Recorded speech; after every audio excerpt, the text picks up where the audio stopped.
Sa puntong ito, nagtanong naman tayo sa ilan po nating mga kababayan. Ito naman ang isang issue. Kasi po, ang mga kabataan, alam ninyo, nandiyan dyan yung kanilang lakas. Nandiyan dyan yung kanila pong sigla. Sabi nga doon sa 12:1 ng Ecclesiastes, alalahanin mo ang Panginoon o ang mailalang sa iyo ang wika sa mga kaarawan ng iyong kabataan.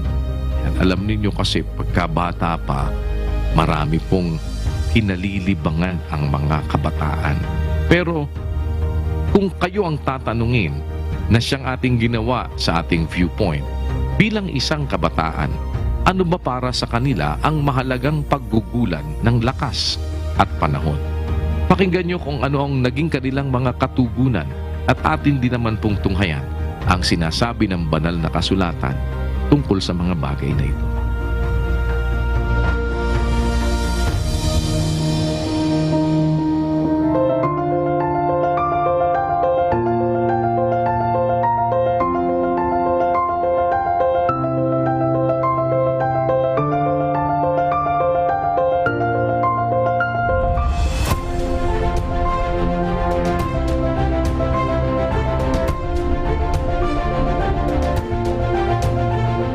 Nako, napakadaming kabataan ngayon, iba-iba kung saan-saan ginugugol ang oras nila. Bilang isang kabataan, syempre, marami pa tayong pwedeng gawin. Sa ngayon po, yung marami po kasing schoolworks and research po, tapos pinagsasabay-sabay po. Siyempre bilang kabataan, maraming external factors na nakaka-apekto sa pagdedesisyon mo. So, pinaka-kino-consider ko is yung kung ano yung andyan na pinaka-kailangan ng gawin, yun yung unang ginagawa. And lalo na yung course na tinitake ko is education. Dapat ngayon, pinagbubutihan ko na in the future, ito din yung magiging trabaho ko for the sake of my family and for my future po. Ayun. Para sa akin, importanteng gawing point yung future, yung career. Siyempre, first priority ko yung family ko, then yung job ko. Pero nababalanse naman natin to. Tamang pagpaplano lang talaga on a daily basis. Hindi naman sa sinasabing masama yung magtrabaho, pero hindi na natin nag-give ng importance yung pag-aaral, which is ayun yung susi para magkaroon ng malagong buhay yung isang tao, and makakatulong din yun sa paglago ng bansa natin. Una-una, edukasyon ay napakahalaga sa isang kabataan kasi maraming out-of-school youth na kabataan, yung iba sinaswerte, yung iba hindi. I try my best para mag-excel sa lahat ng field na na-immerse ako, sa lahat ng activities, sa lahat ng opportunities na parating. Out of school youth ako, and medyo nahihirapan ako sa buhay sa ngayon. Pero, nagbabalak akong bumalik ng pag-aaral dahil doon ko kasi nakikita ang magandang kinabukasan. Tingin ko bilang kabataan, kailangan sa panahon ngayon, paggugulan natin ng lakas at panahon ay yung pag-aaral natin. Umattend tayo ng mga training, seminars.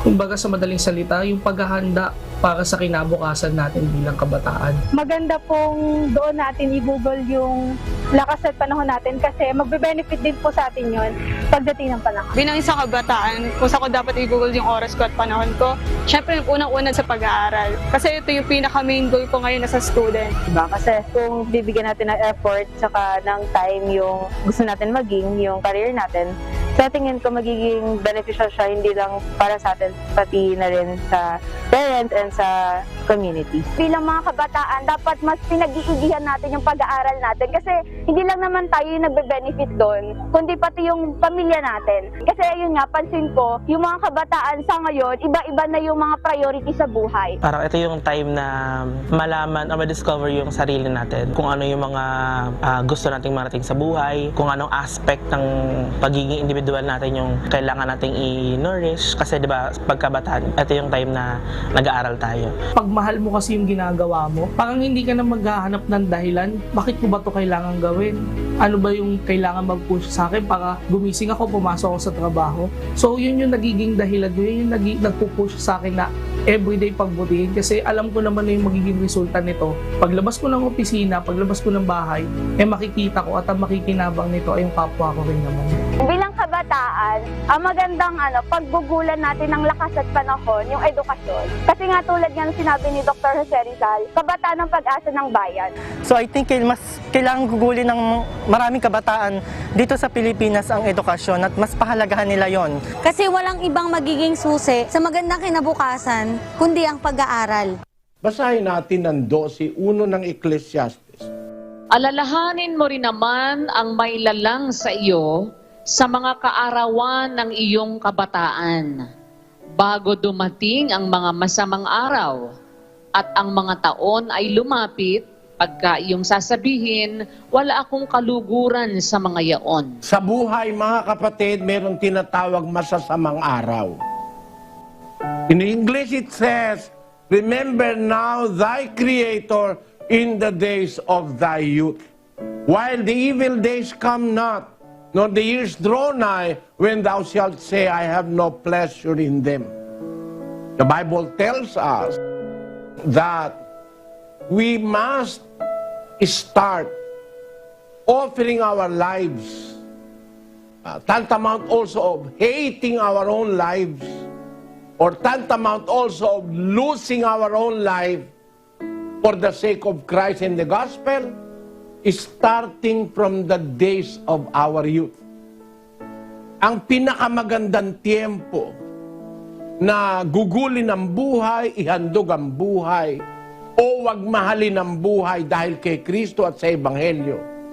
Ang pinakamagandang tiempo sa pagsasakatuparan nito ay sa kaarawan ng iyong kabataan. Alalahanin mo ang mailalang sa iyo sa mga kaarawan ng iyong kabataan bago dumating ang mga masamang araw at ang mga taon ay lumapit, pagka iyong sasabihin, wala akong kaluguran sa mga yaon. Yan ang sabi ng Biblia. Ang pinakamagandang tiempo yung umpisahan mo, bata ka pa. Mga binata, dalaga, mas maganda ngayon, umpisahan na ninyo. Para sa 1,000 taon darating, may pwesto kayo sa kaharian ni Kristo. Hindi kayo dapat mag-intay na kayo kung kailan kayo matanda, wala na kayong magagawa. Darating kasi yung araw na gusto mo pa, ayaw na ng katawan mo. Iyon ang sinasabi ng salita ng Diyos. May darating na masasamang araw. Alam nyo naman ang buhay, matatapos yan eh. Alam nyo naman, tatanda rin kayo kung loloobin ng Panginoon. Pero mas magandang mag-umpi na kayo ngayon.